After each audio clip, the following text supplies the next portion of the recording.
Great. And welcome. Welcome, Tom Dahlborg. I'm really excited to have you join me today. You have so much to offer, and viewers are so excited to hear from you. So, first of all, thank you so much for being here. Well, I'm thrilled to be here and appreciate the invite and appreciate you and all you do out in this world to make this world a better place. I appreciate that. So, we're live. We're live on Facebook, YouTube, and LinkedIn. And I want to extend a warm welcome to Success with Sharon, featuring guests who have mastered success in their respective fields and are all paying it forward. But before we start, I want to acknowledge you and thank you for joining us today. We have viewers from across the globe, so please use the chat and let us know where you're from. If you're seeing this on replay, you can still comment and I'll reply. Let me tell you a little bit about today's guest. If you've been following my show, you've noticed that I've had probably 90% women. There's no formula to that. It's just when I find an extraordinary man, and I know there are tons out there, I really want that individual to be a part of the show. So I invited today's guest to join us because he is someone whose posts I follow and whose commitment to health caring models I admire greatly. Think about the power of caring and health. With 40 years of extensive healthcare experience, that's hard for me to imagine because I thought that you were 25 years old, Tom. Then I met your daughter. Tom is a voice for relationship-centered, compassionate care, servant leadership, and quality and systems improvement. Please join me in welcoming Tom Dahlborg. Welcome. And again, I'm so grateful to be here and appreciate the opportunity to share and learn with you and the guests here. Okay. Tell me, before I even start with some questions, tell our viewers, how did you get into the field that you are in now? And did you start as a healthcare professional or did you come from some other space? Maybe the Mr. Wonderful space. Well, let me start with my mom back in the day wanted me to be a doctor. So I started schooling thinking I was going to be an orthopedic surgeon. And I learned very quickly that was not my acumen, that I was more on the relational side and on the strategic thinking side, those types of things. And so moved into healthcare administration. That said, though, early in my career, I was a housekeeper and I was a transport aide and I was an IV aide for a small community hospital in Brockton, Massachusetts. And it was there, Sharon, that I got to see from the ground level what real health caring looks like, what the power of love and compassion and connection and connected to evidence and science and technology, how you can make such an impact. And it was just from that point on, I knew that I wanted to serve in this space and to try to make a difference. And then some years later, I got sick myself, and I was told I would never work again, and to get in line for a heart transplant. And again, I got to see healthcare, and I got to see the flames of good we want to fan, and I got to see those opportunities and how we can transform healthcare with heart and with the evidence to make things better. And I want to continue to do that for the rest of my days. I love that. I really love the fact that you started basically on the ground floor, discovered who you wanted to be, and aspired to do all things possible to make that happen. So your book, From Heart to Head and Back Again, A Journey Through the Healthcare System, is an inspiration and also a call to action. What was the force that drove you to write this book? What was your why? Well, earlier I said about my mom wanting me to be a doctor. Well, my bride had said to me for years, you need to write a book. You need to write a book. And it was at some years ago, I was being interviewed for someone else's book, and they stopped the tape and they said, you need to write a book. And I got off that call and I went down to my bride and I said, I think you're right. I need to write that book. And so the beyond that, it was really about at that point, I just I'd gone through that health experience. I was about halfway through my career when I got sick. And some years later, I was able to look back, and I was able to look back as both a quote healthcare leader, but also as that patient who had, thought I may never leave the hospital. And I wanted to make a difference in a different way. So I started writing that book, and I wanted to tell stories about, again, those flames of good in healthcare and the opportunities, and then share it both from, again, that healthcare leader perspective and that patient perspective, and put it out to the market and see if it could help. And the feedback has been pretty terrific. So I appreciate the folks who have read it and who've been touched by it. Well, I appreciate it. We already have a couple of comments that I'd like to share with you. Number one is from Karen in Springfield, Illinois. How long did it take you to write that book? And where did you publish it? Great question. I started to write the book, and I had committed. I was working for the National Institute for Children's Health Quality at the time.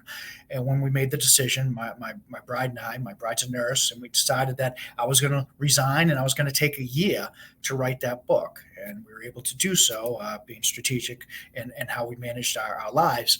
And so I committed every day. I believe the number was 2,500 words a day I was going to write over that year period. And I did. I committed to that. I did that. I then edited it way, way down from what it was, with lots of help from brilliant people out there. And then I put it out, and it's on Amazon. You can also get it off my website.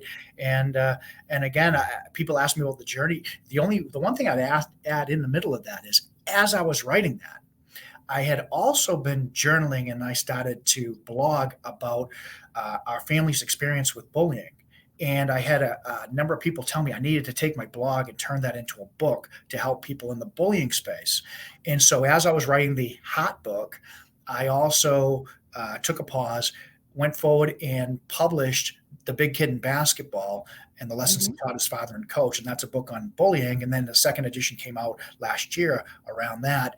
And then went back to the Hot book. So it took a little bit longer, perhaps, but we were able to bring two books back out to the market within just a couple of years.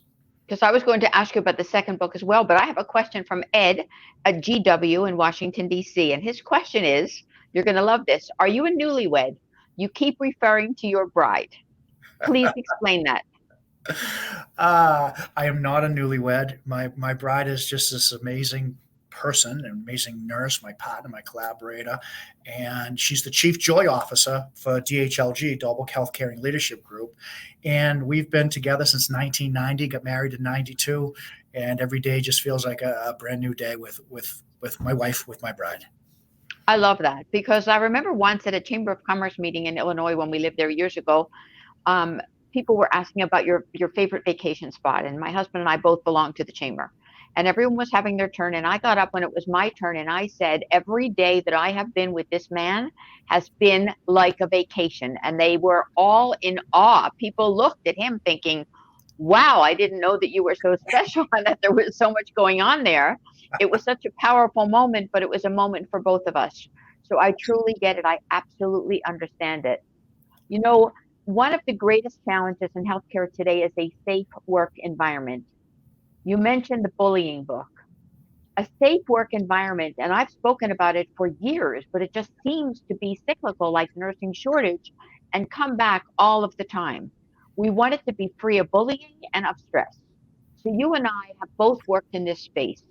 And your book, The Big Kid and Basketball, and all the lessons he taught his father and coach, focuses on that concept of bullying as well as resiliency.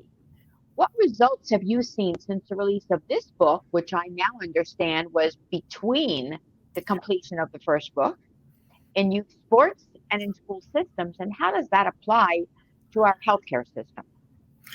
Yeah, it's a great question, and just a quick to provide context or color around that. So, my son was born with neurological challenges. He was also a big child, and the bullying began when he was about 4 years old, and predominantly by adults.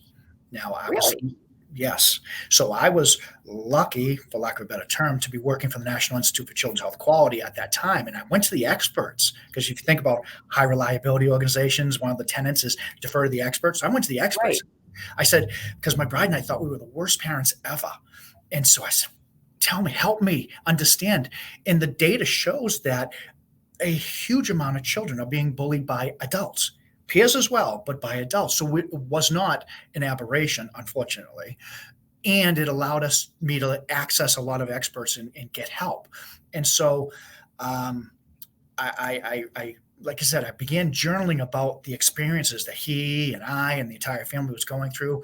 We used basketball as a tool to help him learn to love my son, Tommy, to learn to love himself as he is. And that actually became, if you folks are familiar with the gratitude group or the Right. gratitude symposium, we actually did a video called The Dark Side of Gratitude, which tells about that story.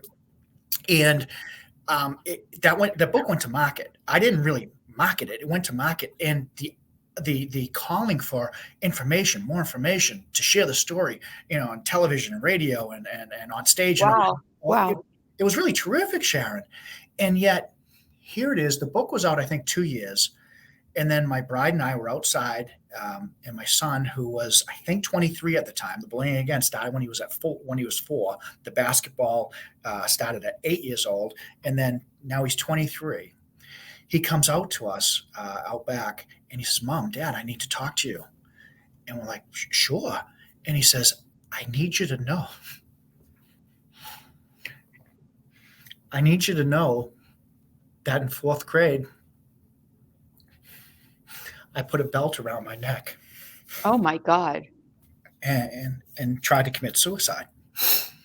And so the reason I share that is I had been on stage talking about bullying and never thinking I was an expert, but trying to help. I had no idea. I had no idea the impact on my son of that bullying. And so since that time, we've been working together, and he's this amazing young man and who just got married himself, and he had a podcast called Strength Through Vulnerability, and that's why I wrote the second edition of the Big Kid in Basketball, to tell more of that story, to further share tools and other information that we've learned through this journey together, about bullying and its impact. And just recently, together as an entire family, we rolled out TB Kid youth sports programming and the TB Kid basketball camp. And it's the key tenets are build up self and build up others. It's about include so that people know that they belong. And it's about reflect on the goodness, and reflect on opportunities to make things better. And that it's been wonderful. And through all of that, and again, connecting the two books, connecting dots, I've had health systems say, we have challenges with bullying. What translates into this space? And so I've had opportunities to speak at Mercy and others about bullying in healthcare and what we can do. And there's lots of connections, lots of synergy, and there's just great opportunities for us to make a difference. So it's been an incredible journey. Wow. Thank you for sharing that, especially your son's response and the fact that you were unaware of it. I really love that concept of inclusivity. When I talk about DE&I initiatives, I always talk about DE&I and B for belonging. People Absolutely. need to know that they truly belong. They need to know that they're a part of something that is bigger than themselves and bigger than they could possibly imagine. So the fact that you're doing this work and that your son is so much more involved in it and shared his very, very vulnerable perspective. I mean, how could that possibly make you and your bride feel? I cannot even imagine the pain. It's so you know the there's so many emotions. One emotion I'll focus on is just how proud we are of Tommy, who has overcome so much, who has, like I said, put himself out there through the podcast, through the stuff, Strength Through Vulnerability, through the TB Kid programming. He's leading that. We're talking about moving it into the gaming area as well because of the cyberbullying within gaming, and so bringing that into that space.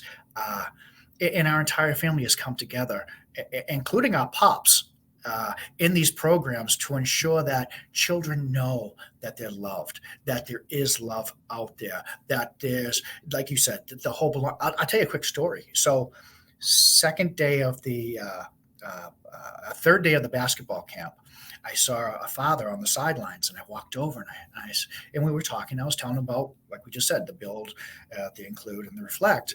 And he says, "That's it. Now I understand. My daughter came home after the second day, which was the include day, and she reached out to her friend and she said, 'I want you to know I felt excluded.'" And and then had this, according to the father, this rich conversation with this friend about exclusion, and came to a resolution together, so that she knew that there was apologies and hugs and all this wonderful stuff. But it was, according to this father, and I truly believe it, this young girl, who I think was maybe 10, found her voice and was able to speak her voice and have that Wow. voice heard. And it's just, those are the things, Sharon, that just touch your heart. And you know that maybe you're making a difference. Well, obviously a huge difference. I've always thought that bullying, especially among little kids, took place on the field, in the park, in the gym, when somebody was the last one chosen to be on a team, when they were just not as gifted, if you will, athletically as the other kids. They just didn't get chosen because they wanted to choose the kids who were the better athletes, who were going to score points for the team, who were going to make sure that they win. And so other people got excluded. That happened, and it started on the playground, and it continued through life for so many of us who were not chosen. I mean, I myself, when I think about it, I was a middle child, and I often felt as if I was an only child. Within my own family, I often felt as if I was not included in things and not included in that process. And somehow it has followed me for years, even to the point where I remember, maybe it was 5 or 6 years ago, my family was having a dinner at one of my siblings' homes, and I was going to be in Philadelphia the same weekend as one of my sisters who lives out of state. She told me about the dinner, and I said, "Oh, gee, I'd love to go, if you're having a family dinner." And the answer was, "Let me see if I can get you an invitation." And I sat there and thought to myself, "Hey, I'm in the family. Guess what? I may have moved away and tried to stay away from you for a long time, but I am in the family." And it's time to extend that level of belonging from the playground to the family to life in general. I think that it does follow us. It follows us forever. It follows us as new employees. It follows us through the onboarding process. The other day, I had the privilege of speaking to a nurse exec who talked about, and she didn't even refer to it as her onboarding process, but it is a live onboarding process. It is not online, do this, do this, do this, do this, click here for your benefits and click here for that. It is welcome, welcome, welcome. What can I do to help you today? What challenges are you facing? Where can we go from here? What do you need? How can we allow you to feel as if you belong? So I think that you're basically more than on the right track. You are, in fact, exemplifying that label that I gave you of Mr. Wonderful. So I refer to you as Mr. Wonderful, and indeed you are. Tell us, if you will, about your belief system and where you stand at the end of each day. Uh, you know, I've thought a lot of, well, how do I want to say this?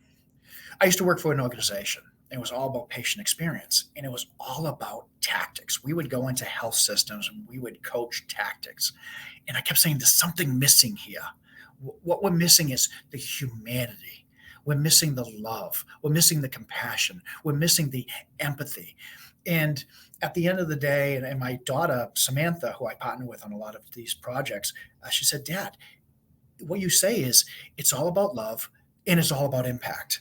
And I'd say that's just it. It's as simple as that. Because what you just described, Sharon, about the onboarding process, that's loving up on somebody. Mm-hmm. It's not about, You feel it.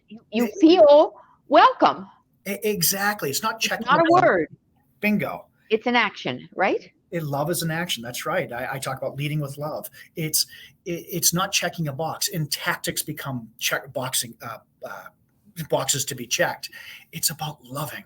And I always say, with the health caring and in the bullying space, it's love in right action, meaning it's love in the action that's dictated by the evidence and the science and the right thing to do. Because in the bullying space, going back there for a moment, there are so many things we think is the right thing to do. It feels right, the right thing to do. The intention is right, but it has the exact opposite impact. And so what we want to do is, again, it can't just be all about heart. It can't just be all about mind. It has to be both coming together.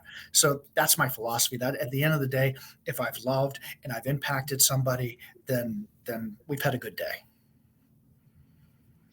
I have another comment. It's a question actually from Nicole in Seattle who says, how do you measure the impact? How do you know when you've had an impact?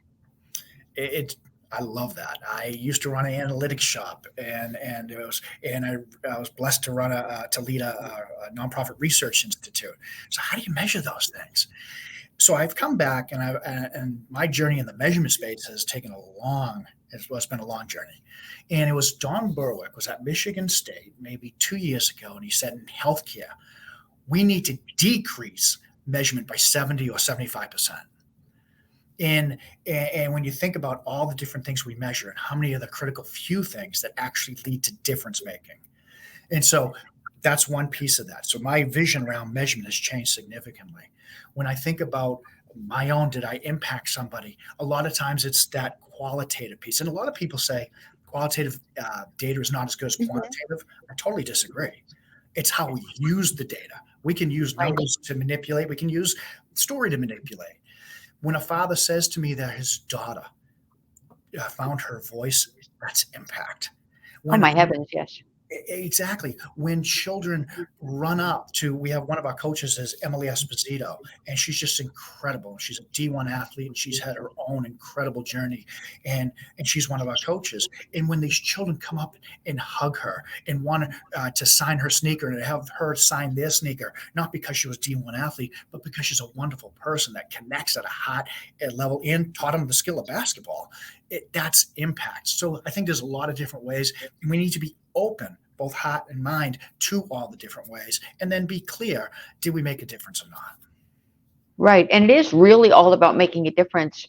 When you talk about the young girl who found her voice, for years, I think you know that I worked in the former Soviet Union and in Central and Eastern Europe, and my role, my personal role, as I saw it, was to help nurses and nursing to find their voice, to be heard, to have a voice at the table and in the room. And I often say, do you have a seat at the table or do you have a voice at the table?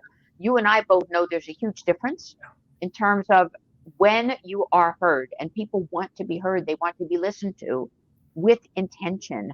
And by the way, Sheila Burke says, this is fantastic and thank you for sharing. I don't know if you know Sheila. She's from Chicago. No. And she is amazing, has been a colleague for a long time. And thank you for that, Sheila. We appreciate it. So it is that whole concept of wanting to be heard. You know how children should be seen and not heard. I don't know whoever came up with that. Children should be heard. We need to listen more. Absolutely. And it's interesting that it used to be, you hear the quote most often now, don't listen to respond, listen to understand. Yes. And yet what I found, and this is when I'm talking about leading with love, I take it to the next level. Because what I have found and what people are telling me often is, yes, I listen to understand so I can check the box. I listen to understand so I can improve my HCAPs. I listen to understand to achieve my goal. And what I say to them is, yes, listen to understand, but listen because you truly care. Listen because you want to know the information for that person, not because you have a goal or in addition to you having a goal. And Exactly. so it's expanding it beyond, because when we do that, that's when we truly change healthcare to health caring. When we move beyond, I'm all about getting the best HCAPS numbers. When we move past that to actually love for love's sake, then we've truly got to that next level. Because it's about so much more than the numbers, isn't it? It absolutely It's so much more. When we listen with intention rather than listening to determine what our response will be, or forging that response in our minds while the person is still talking. That's exactly right. You know, rather than truly listening and hearing what that individual is saying, so that when you respond with heart. And they feel it and you feel it. Absolutely. And sometimes the response is holding that quiet space And how often do we want to just fill gaps? And it's be there, be present, open up your heart, open up your mind, love up on that person, be kind. And, so this leads to another challenge I've had. So there's this book, Compassionomics, which is brilliant, absolutely brilliant. And it's got the data and it shows the research on why compassion is so important, so incredibly important. My challenge is what I'm seeing is in healthcare, people are trying to commoditize, is that the right word? Are trying to make money off of compassion. No, Of course. be compassionate because you love. Don't be compassionate because it's going to lead to better financial outcomes. That will happen, but don't do it because of that. Do Right. it because you truly love. It's interesting. First of all, thank you, Sam, for that wonderful comment. One of our favorite people, Sam Dahlborg. Thank you for that. The conversation is impactful. When you talked about the whole idea of the money piece of it, I've always said that healthcare is a business. The difference between the healthcare business and other businesses is that the commodity with which you're dealing is human lives and human happiness, neither of which should ever, ever, ever be compromised for the sake of making money. You feel it. I feel it. I believe that so many of those listening today and those who follow both of us and our work feel it as well. What do you think? I think that's absolutely true. I think it's absolutely true. And it's interesting. I've been working, as you noted, I've been working in healthcare for 40 years. I've developed pay for performance programs before they were called that. I developed value-based reimbursement before it was called that. Um, uh, and value-based care before it was called that. And I use the term now, values-based care, because value-based care is about the financial value. That's typically, even if we want to say, no, it's the triple aim or the quadruple aim or even the quintuple aim, it usually comes down to the money. I used to be a CFO. I totally get it. When it's values-based care, that's our heart coming into the equation. That's doing the right thing for the right reason. I've seen fee-for-service work and I've seen it manipulated. I've seen capitation work and I've seen it manipulated. I've seen a national health care. My daughter almost died in England because of the brokenness of that system, and that's a totally different healthcare system. It's about heart change, and it's about doing the right thing always, whether the financial drive is there yet or not, but doing the right thing always to achieve the best outcome for patients and families, which also links back to the burnout and the moral injury and a lot of those other incredibly important topics that are coming up more and more since the pandemic, but have been there all along. So absolutely, I agree with you. And I think those are those flames that we can fan to make things even better. Okay. And Karen from Cincinnati agrees with you and says that it's doing the right things for the right reasons. Absolutely. Absolutely. The right things for the right reasons, not having to justify, just knowing that it's the right thing to do, right? Absolutely. And it links to what's the old phrase people talk about, integrity is doing the right thing when no one's looking. Yes. Yes, but integrity is doing the right thing always. Integrity is doing the right thing when everyone's looking and it's unpopular. John F. Kennedy wrote Profiles in Courage, and that's exactly what that was all about. Exactly. It's about doing it always. It's about doing it always because it matters always. Absolutely. Every day, every way. I talk about that when I speak about service excellence. It's not doing it now or tomorrow morning or between 7 and 8 a.m. It's doing it every day in every way all the time.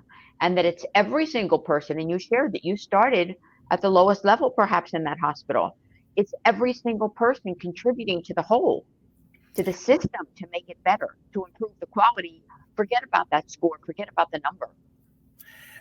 Think about the outcome. That's exactly right. And it was during my days in transport. And I tell this story, I had got to know this older woman, this elderly woman, and she was in the hospital for weeks back in those days. I think it was probably 1984. And she was going down for a cancer treatment. And I was transporting her down, and again, I've gotten to know her already. And I brought her down there, and she grabbed my arm really tight this one particular day. And she said, "Tommy, please don't leave me." Wow. She says, "I'm scared." And so back in the day, we had beepers and all this stuff. We didn't have the cell phones. And so I contacted my department. I said, "I need to stay with her. I'll make up a name, Mrs. Smith today. She needs me here." And we made sure that other patients were taken care of. but that was like this message to me, to my heart, to say, this is what we're here to do in healthcare. And it's like you just said, it's all of us. And when all of It us is. do it, there's nothing we can't overcome. That's right. And she spoke directly to you. It was a Exactly. heart-to-heart message. That's exactly right. It truly, I could feel it. It brought tears to my eyes. Let me ask you a question. What advice would you give to your younger self and why? My bride and I have been talking about this a lot lately. Uh, um, it, you know, I'm writing my next project, and I'm partnered with my family, with my daughter Samantha. It's the Light book series. It's a book series for children, and the first book hits on this topic, and it's you're good enough. Right now, you're good enough. There's no question. Yes, we all can improve, but you're good enough. And that's what that advice to my younger self would be: is you're good enough. I had some abuse issues in my past and some of these other things, and along the way, I've lost that. I forgot that, and so I've been learning that and continue to learn that with my bride and with my family, that I'm good enough, and I want to help others understand you're good enough, and that would be it. I love that. I don't know if you're familiar with two of my colleagues from the National Speakers Association, Jess Pettit and Brandon Farbstein. Are you familiar with the two of them? I'm not. Jess is famous for the statement, good enough now. You shouldn't have to wait for now. You're good enough. You're exactly right. And Brandon has overcome the most amazing challenges to be where he is today. If you looked back 10 years, and he also was subject to bullying, just based upon a healthcare condition, a genetic condition that obviously there was no way to overcome. But I encourage you and others to look at their work as well. It's Jess Pettit, Pettit, and Brandon Farbstein. They've done a lot of work in the area, and I'm sure that will help to perhaps enhance the messaging that you're going to create with your series, which sounds absolutely wonderful. I can't wait to see it. I'm also interested in what you said about the book Compassionomics.